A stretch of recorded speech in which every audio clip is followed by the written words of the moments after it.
If you've ever been called too quiet, too intense, or too distant, stay until the end of this exploration. What others mistake for coldness might be the rarest form of psychological mastery, and understanding it could change how you see yourself forever. There is a place in myth where calm becomes dangerous. Not the absence of emotion, but its opposite. A depth so still it holds the storm beneath. In Jungian terms, this is the space where shadow meets sovereignty, where the psyche learns not to flee chaos, but to contain it. The Sigma INFJ does not rage against the darkness. They become its silent conductor. Most people misunderstand what calm means. They see it as peace, as gentleness, as the quiet of Sunday mornings. But there is another kind of calm, one that emerges not from the absence of threat but from the mastery of it. This is the calm of the lone wolf in winter, watching from the ridge. The calm of Odysseus tied to the mast, hearing the sirens and choosing restraint. The calm of Jung himself, descending into his own unconscious and returning with the shadow integrated, not destroyed. For the Sigma INFJ, calm is not a retreat from power. It is power in its most concentrated form. You see it in their silence during conflict, when others escalate, and they withdraw, not out of fear, but out of calculation. You see it in their eyes during betrayal, a flicker of recognition followed by an eerie stillness that unsettles those who expect tears or fury. This is the calm that Nietzsche wrote of when he warned, "Beware that, when fighting monsters, you yourself do not become a monster." The Sigma INFJ has fought their monsters. They have looked into the abyss, and the abyss has looked back at them, but instead of turning away or being consumed, they learned to breathe in the dark. They made a pact with their shadow, and in doing so, they gained access to a psychological territory most people never dare enter. The ability to remain centered when everything external demands chaos. The first sign of this dangerous calm is their comfort with ambiguity. Most minds crave certainty, structure, the reassurance of knowing what comes next. The Sigma INFJ has moved beyond this need. They dwell in the liminal, in the gray zones where paradoxes coexist and meaning is fluid. This is the realm of the trickster archetype, but the Sigma INFJ does not play tricks for amusement. They understand that truth is not binary, that human behavior is rarely pure, that the line between hero and villain is thinner than most admit. In Plato's allegory of the cave, the philosopher emerges into the light and sees reality as it truly is. But what Plato does not tell you is what happens when that philosopher returns to the cave. They must live among shadows again, knowing the truth but unable to force others to see it. The Sigma INFJ is that philosopher. They have seen the light, but they do not crusade, they do not preach or demand. They carry the knowledge, and it makes them dangerous because they cannot be deceived or manipulated by the illusions that control the masses. Their calmness stems from this unshakable certainty. While others panic in the face of uncertainty, the Sigma INFJ remains still. Not because they have answers, but because they have accepted that answers are often illusions. This acceptance is mistaken for detachment, even coldness. But it is not coldness. It is clarity, the kind of clarity that lets you see people as they are, not as they pretend to be. The type of clarity that makes you powerful in negotiation, in conflict, in any arena where others rely on bluffing or emotional manipulation. You cannot bluff someone who sees through the performance. You cannot intimidate someone who has already faced their own darkness and emerged sovereign. The second sign is their ability to hold silence as a weapon. Most people fear silence. They fill it with noise, with chatter, with the compulsive need to explain themselves or defend their position. The Sigma INFJ understands that silence is not emptiness. It is pressure. It is the space where others reveal themselves, where lies unravel, where power shifts without a single word being spoken. In myth, this is the silence of the oracle, who waits for the question to be asked correctly before offering the answer. It is the silence of the Sphinx, whose riddle is less about knowledge and more about the courage to sit with uncertainty. The Sigma INFJ wields silence the way a master swordsman wields a blade, with precision, with intent, with an understanding that sometimes the most devastating move is not to strike, but to wait. You see this in their conflicts. When accused, they do not rush to defend. When challenged, they do not escalate the situation. They simply hold the space, and in that holding, they force the other person to confront their own projections. This is shadow work in real time. The Sigma INFJ becomes a mirror, reflecting the chaos, the insecurity, the unresolved wounds of those who attack them. And because they remain calm, because they do not absorb the emotion or react to the provocation, the other person is left to sit with their own discomfort. This is not passive aggression, it is active sovereignty. It is the refusal to participate in a game rigged for emotional escalation.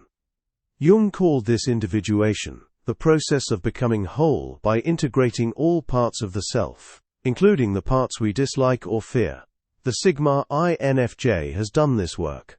They are aware of their capacity for cruelty, coldness, and strategic harm. They have looked at these capacities without flinching, and because they know them, they can choose not to use them, or to use them only when necessary, with surgical precision. This makes their calm terrifying to those who mistake it for weakness.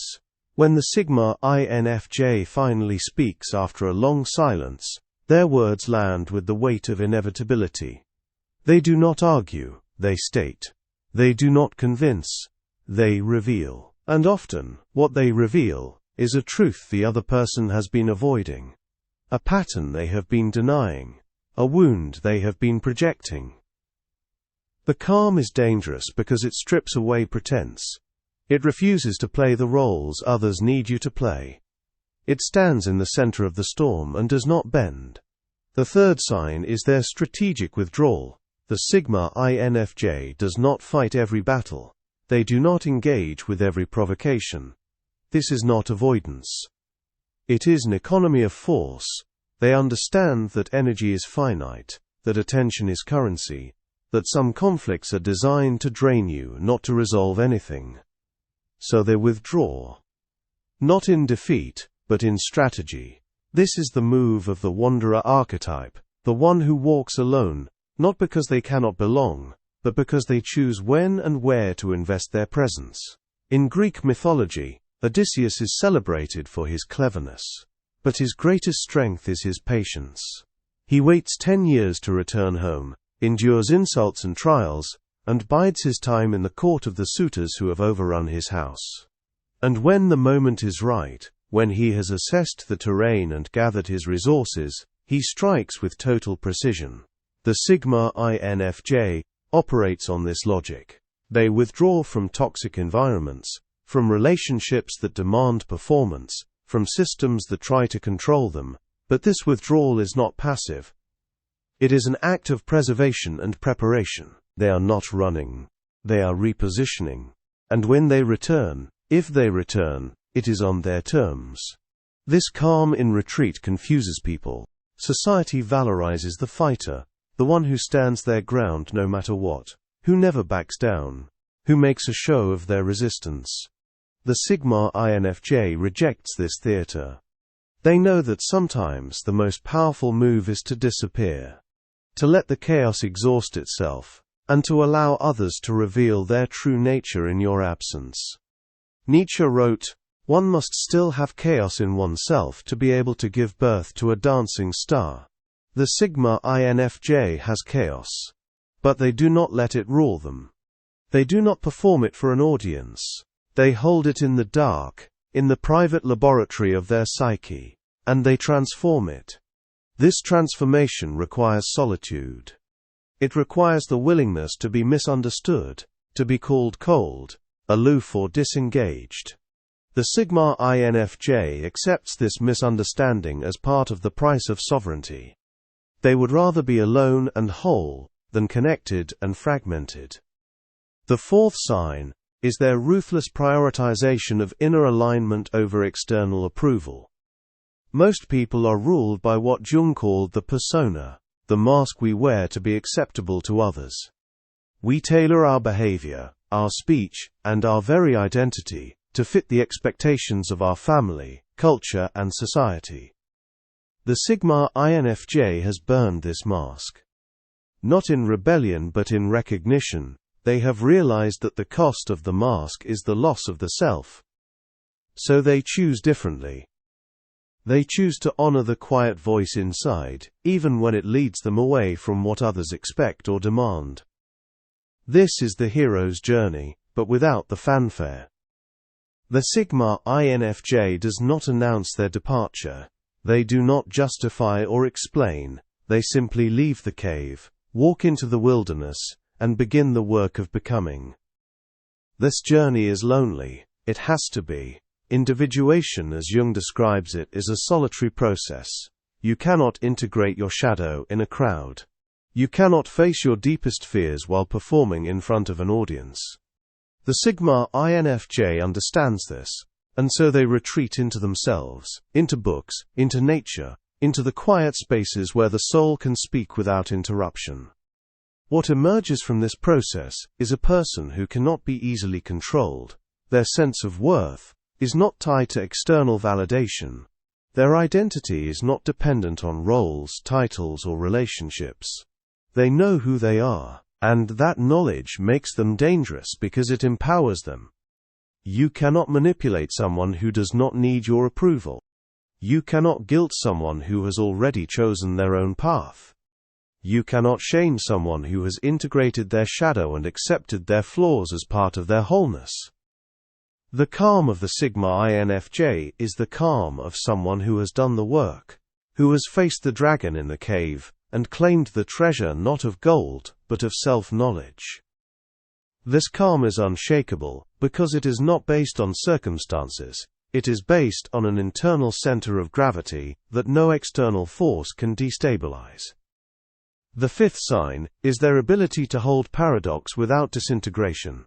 The Sigma INFJ is both deeply empathetic and utterly detached. They care intensely about human suffering, about injustice, about the pain of those they love, and yet they can step back and observe it all with the clarity of a scientist. This is not dissociation, it is integration. They have learned to hold both the heart and the head, the personal and the archetypal, the individual and the collective. In alchemy, this is the conjunction, the marriage of opposites that produces the philosopher's stone. The Sigma INFJ is that stone. They have synthesized their contradictions. They can love you and still see your flaws. They can forgive you and still never forget. They can be gentle and still be ruthless when the situation demands it. This paradoxical nature unsettles people who need others to be simple, to fit into neat categories of good or bad, kind or cruel, present or absent. The Sigma INFJ refuses these binaries. They exist in the space between. And that space is powerful because it is honest. It acknowledges the full complexity of being human. Jung spoke of the union of opposites as the central task of individuation. The Sigma INFJ embodies this union. They are the introverts who can lead when necessary. The feeler who can think with cold logic. The idealist who understands the darkness of the world. The mystic who operates with strategic precision. This makes them unpredictable, and unpredictability is a form of power. People cannot box them in or reduce them to a single trait or motivation. The Sigma INFJ is always more than you think they are, always deeper than the surface suggests. Their calm comes from this integrated wholeness. They do not need to choose between their contradictions. They have learned to hold them all, to let them coexist, to draw on whichever aspect is needed in the moment. This fluidity is mastery.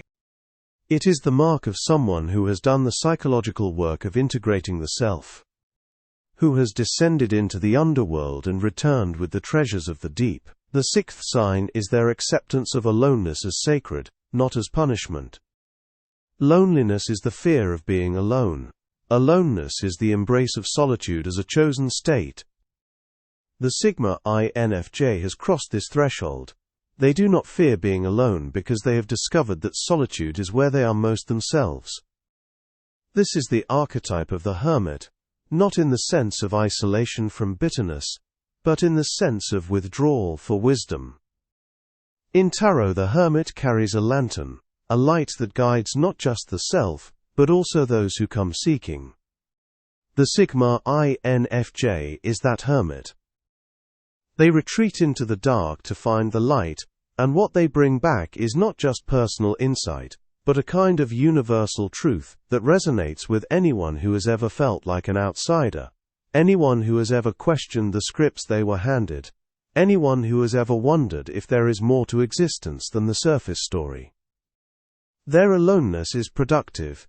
It is the space where they read, think and integrate the patterns they observe in the world. It is the laboratory of their genius, the forge where their insights are shaped. And because they are comfortable here, because they do not need constant connection or validation, they can be fully present when they do choose to engage. Their relationships are not desperate, they are deliberate. They do not cling, they do not demand, they offer themselves fully when they are there, and withdraw completely when they need to recharge. This rhythm confuses people who equate love with constant presence, believing that care means being available at all times.